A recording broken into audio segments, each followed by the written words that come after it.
वेंगसर Dawood team इंडियाच्या dressing room मध्ये आला होता। वेंगसरकर यांचा गैप्य स्फोट, दहशत विरोधी पथकाची विशेष कामगिरी, दहशतवादी उस्मानियाला केलं जेरबंद आणि 6व्या वनडेसाठी टीम इंडियाचा जोरात सराव। या इतर घडामोडींचा आढावा पण छोट्याशा विश्रांतीनंतर।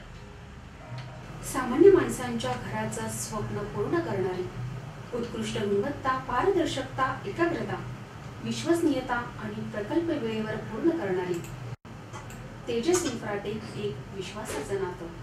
नमस्कार, मी महाराष्ट्र ऑनलाईन न्यूज मध्ये आपलं स्वागत। 1986च्या गिरजा चषक स्पर्धेदरम्यान अंडरवर्ल्ड डॉन दाऊद इब्राहिम भारतीय क्रिकेट संघाच्या ड्रेसिंग रूम मध्ये आला होता आणि अंतिम सामन्यात पाकिस्तानला पराभूत केल्यास खेळाडूंना गाडी देण्याची ऑफरही त्यानं दिली, असा गैप्य स्फोट माजी कर्णधार दिलीप वेंगसरकर यांनी केला। जळगाव येथील एका कार्यक्रमात त्यांनी या प्रसंगाची प्रथमच वाच्यता केली। अंडरवर्ल्डचा डॉन बनण्यापूर्वीच दाऊद इब्राहिमनं मॅच फिक्सिंगला सुरुवात केली होती। त्यासाठी त्यानं भारतीय संघावरच पहिला प्रयोग केला होता।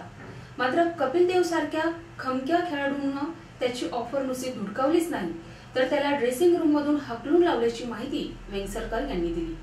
मात्र यावर कपिल देवनं आपण दाऊदला ओळखतच नसल्याची कबुली देऊन कानावर हात ठेवले। शारजा चषक स्पर्धेवेळी एक अनोळखी व्यक्ती रूम मध्ये आली होती, मात्र त्याला मी बाहेर हकलून लावलं, तो दाऊद होता हे मला माहीत नसल्याचं कपिलनं स्पष्ट केलं। पोलिसांना गंडवून मुंबई सत्र न्यायालयातून पसार झालेला इंडियन मुजाहिदीनचा अतिरेकी अफजल मुतलिब उस्मानी याला राज्य दहशतवादी विरोधी पथकानं नेपाळ सीमेवरून अटक केली आहे। मूळचा धारावी येथे वास्तव्यास असलेला उस्मानी यानं ततेरा येथील बहीण रजिया खातूनच्या घरी राहून बनावट कागदपत्रांच्या आधारे वसीम सत्तार खान हे नाव धारण करण्यासाठी प्रयत्न सुरू केले होते।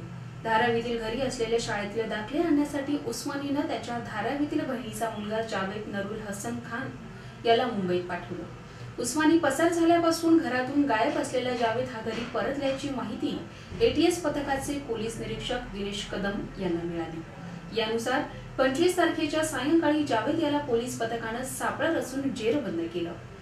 जावेदकडे कसून चौकशी केल्यानंतर उस्मानी हा उत्तर प्रदेश येथील बहराइच जिल्ह्यातील ततेरा गावामध्ये त्याच्या बहिणीकडे राहत असल्याचं त्यानं पोलिसांना सांगितलं। पोलीस पथक उत्तर प्रदेशाकडे रवाना झाल्यानंतर उस्मानी हा नेपाळला जाण्यास निघाला असल्याचं त्याच्या बहिणीने सांगितलं। त्यानुसार पोलीस पथक तातडीनं नेपाळ सीमेवर जाण्यास निघालं। मिळालेल्या माहितीनुसार 27 तारखेच्या रात्री 12:30 वाजण्याच्या सुमारास उस्मानीला नेपाळ सीमेवरील रूपदिया रेल्वे स्थानकातून अटक करण्यात आली असल्याची माहिती पोलिसांनी दिली। अनाथांची माता समजल्या जाणाऱ्या सिंधुताई सकपाळ यांना सिस्टर मॅगेथिलीत यांच्या हस्ते पुरस्कार देण्यात आला। हार्मोनी फाउंडेशन तर्फे दरवर्षी देण्यात येणाऱ्या Mother Teresa memorial international award for social जस्टिसचे वितरण रविवारी सायंकाळी मुंबईत पार पडले। या प्रसंगी बॉलिवूड अभिनेत्री सुष्मिता सेन आणि दक्षिण सुदानमधील लहान मुले आणि मुलींना सोडवण्याचे काम करणारे सॅम चिल्डर्स यांना यावेळी गौरवण्यात आलं। सामाजिक क्षेत्रात विशेष कामगिरी करणाऱ्या व्यक्तींचा हा पुरस्कार देऊन गौरव करण्यात येतो।